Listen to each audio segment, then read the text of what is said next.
Now you said it's you and Joshua here. Yeah, is this fight done? What are we talking about? Yeah, no, it's gonna happen. Like, seriously, it's gonna happen.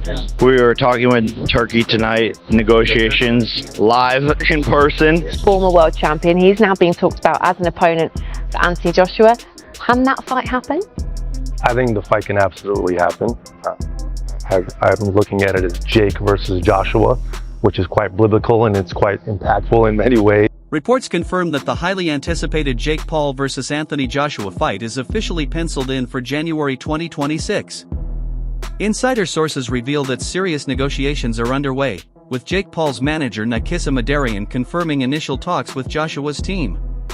Prominent figures like Eddie Hearn and Saudi boxing power broker Turki Al-Sheikh are actively pushing to host the bout, with potential venues including Wembley, various locations across the US, and the Middle East. Those are active discussions. How far have things progressed? Is it something that you can see happening next for Jake and for AJ? I think we're looking at it happening in Q1 of 2026 is kind of the current discussion. I think it's public that AJ was taking a little time away. I think he had a little surgery. So once he's ready and once Jake is ready, we're squarely focused on that. There are some concerns, aren't there, within the boxing world about Jake fighting someone as powerful as AJ. How much of a worry is that? We saw what he did to Ngannou. So power is obviously the last thing to go. So obviously AJ has a ton of power and he's still fairly young. Fresh off his recent victory over Julio Cesar Chavez Jr., Jake Paul has hinted strongly at a showdown with Anthony Joshua, suggesting it's very likely to happen next year. Paul and Joshua have exchanged messages, with Joshua reportedly proposing a fight at the end of 2025, aiming for a full clash in early 2026. His manager, Nakisa Madarian, has also confirmed that discussions about the bout are progressing actively. Now, I know you're after a world title, but if that doesn't materialize, I know the Tommy Fury name has been floated about. Is there any other fighters who may not be world champions that you're looking to face? Yeah, I mean, Anthony Joshua. I think that's the main one that, we've talked a lot about is if it's not for the title, it's looking at Tommy, if he's reasonable, and then Anthony Joshua. And he's adamant that he wants to make that fight happen at the end of 2026. Anything is possible. And so I like the challenge. People, that's the criticism. Fight someone in their prime, who's a beast. I think people just want to see me lose. That's really what the message is behind it all.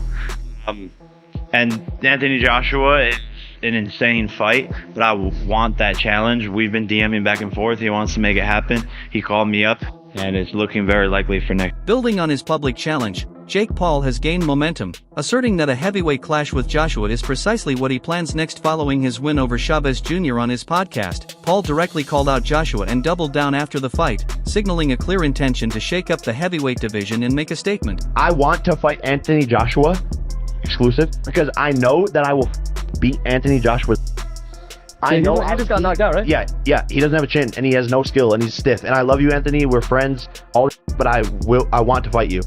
I will beat Canelo. I will beat a lot of people. I will not beat David Benavidez. Paul argues that a fight with Anthony Joshua would be a game changer for boxing, injecting fresh energy, attracting new fans, and generating global buzz.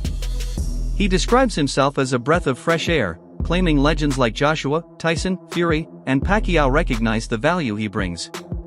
Paul emphasizes that boxing needs to reinvent itself, and his mainstream appeal could help draw in younger audiences who might not typically follow traditional boxing. You said it's you and Joshua here. Yeah, is this fight done? What are we talking about? Yeah, no, it's gonna happen. Like, seriously, it's gonna happen.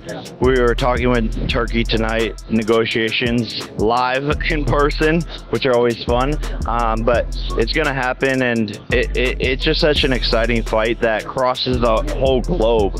When you ask a lot of people about certain boxers, they don't know their names. And everywhere I've been going, I just talk about Anthony, and I don't have, I'm global, so it's just such a good fight for the sport of boxing. And people will think I will die, but I will show them why I can rise against all odds and beat him. Everyone's been wanting to see it happen. Who will be the king of the United Kingdom? And who will be the queen of the Too soon?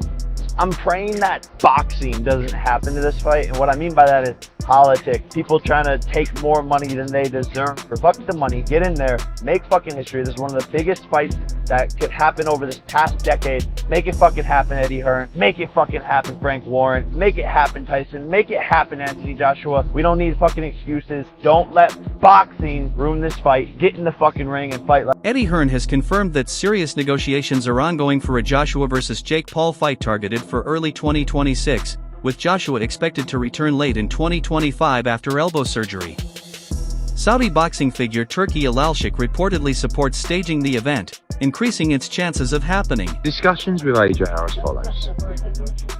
We will be ready to fight November, December. We are planning life without Jake Paul. But if that is for real, of course, we take that fight in a heartbeat. We don't think that, I don't just think Jake's doing it just purely for publicity, but at the same time, will he actually do it? We'll find out soon, but we're up.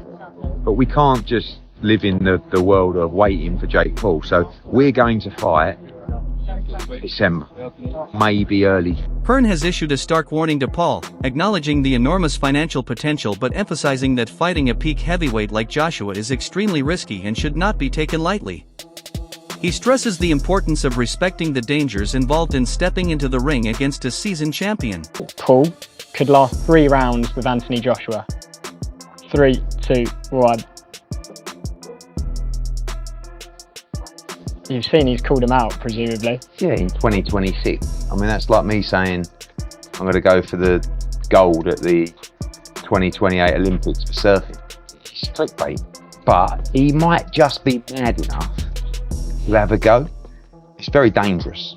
Very dangerous. I mean, you saw a guy who has the same size as AJ and who has much more ability than Jake Paul, which is Francis Ngannou. And you saw what happened to him, and that was scary for a while. So, yeah, we can joke about it, but I don't recommend it for Paul. I like Jake. He's a good promoter, very good promoter, and he's a funny guy. He's got a great sense of humour. Got people around him the key, so they know their business. There's a massive weight disparity. Tough thing to give away, especially with somebody who's got so much physical advantage over him. He's a young guy, AJ. He's not an old guy, he's a young guy. Will it happen? Who knows? Anything happens sometimes in our sport. But I think that is a big ask for Jake beat. Big ask. Where are you on this nonsense? Where am I? I can't see it happening. I can't. Although yes, lots of money, so on and so forth. I can't see it. I just can't. It just obviously as someone who's been a unified heavyweight world champion going in against Jake, but it doesn't. Yeah, and it's like I'm also talking from a health and safety factor. It's like he's maybe a cruiserweight. Yeah. Anthony Joshua's a very big, strong heavyweight, and if he turns it on, it's not just a risk of knockout. So it's a much bigger risk. So I can't see it personally, but it's good talking point. Hearn also addressed the buzz surrounding Tyson Fury's comments, stating that there's nothing comparable about AJ versus Paul in terms of competitiveness. He candidly noted that if the fight was truly a 50-50 matchup, it would be easier to promote, but current assessments suggest otherwise. With AJ and Frank Bruno up there, half the current. So you're in now, son. You're in the deep end, and he's a good kid and a great fighter. I'm sure people are going to love being part of the journey. Yeah, I know you're in a bit of a rush here, so I'll move on to Tyson Fury. Are you shocked Tyson Fury announced he's going to come back to ring? Did you expect him to want Usyk rather than AJ? I think that he's always going to want to avenge a defeat. I mean, look, he feels that he won both of those fights. You know, I thought they were very close. Don't think he won them, but you know, maybe he does fight Usyk again. We can't control what Fury does. I gave up trying to do that years ago. You've seen from the response online, no one's really interested in Fury against Usyk 3, and everyone wants the AJ fight. But the minute I come out and start saying this and saying that, it probably rolls us back. So what I'm going to say is, good luck, Tyson Fury. Do whatever you want to do. Hopefully it involves giving the public the biggest fight the country's ever had. Jake Paul, Anthony Joshua, 50-50 fight. What do you make of that? Yeah, I just said in another interview, great if it is. I mean, if it is, then you've got no problem seeing it. But when AJ, I